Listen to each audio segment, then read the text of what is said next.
আচ্ছা, কি অবস্থা সবার? আচ্ছা, তোমাদের এইচএসসি লাইফে যখন একজন বায়োলজি পড়ে, ধরো তুমি বায়োলজি পড়তেছো, তোমার বন্ধু বায়োলজি পড়তেছে, খুব নর্মাল। আমরা কি করি?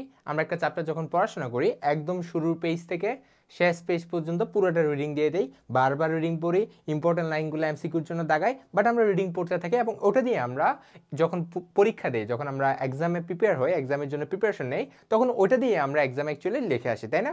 বাট হয় কি, তুমি ধরো নাম্বারটা অনেক কম পাইছো, বাট তোমার বন্ধু নাম্বারটা অনেক বেশি পেয়ে গেছে।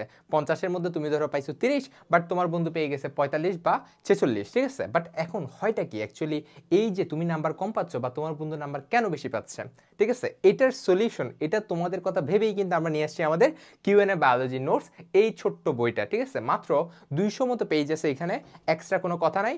জাস্ট তোমার পরীক্ষার সিকিউর জন্য গুরুত্বপূর্ণ যে টপিকগুলো আছে, ওই টপিকগুলোকেই এখানে ইনক্লুড করে দেওয়া আছে, ঠিক আছে? আগের বোর্ড কোয়েশ্চেন সবগুলো অ্যানালাইসিস করা, তারপর ওই অ্যানালাইসিসকে বেস করে প্রত্যেকটা টপিকে কী কী জিনিস আসতে পারে সেটা নিয়ে কিন্তু আমাদের এই বইটা তৈরি করা হয়েছে।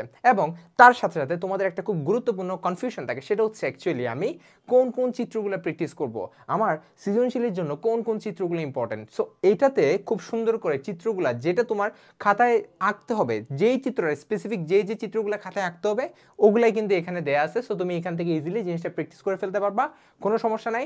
তোমরা বইটা যদি দেখতে চাও, খুব ইজিলি কমেন্টের ডিসক্রিপশন বক্সে দেওয়া থাকবে, কয়েকটা ডেমো পেজ দেখে নিবা, সেখান থেকে যদি দেখে তোমার ভালো লাগে তাহলে তুমি বইটা ইজিলি পারচেস করে ফেলতে পারো। বাট তুমি যদি সৃজনশীলে 50-এর মধ্যে খুব ভালো একটা মার্কস পাইতে চাও, তুমি যদি বায়োলজির মধ্যে এমসিকিউর পাশাপাশি রিটেনও খুব ভালো একটা প্রিপারেশন নিতে চাও, তাইলে তোমার জন্য এই বইটা অনেক সহায়ক হবে। সবাই ভালো থাকবা। আসসালামু আলাইকুম।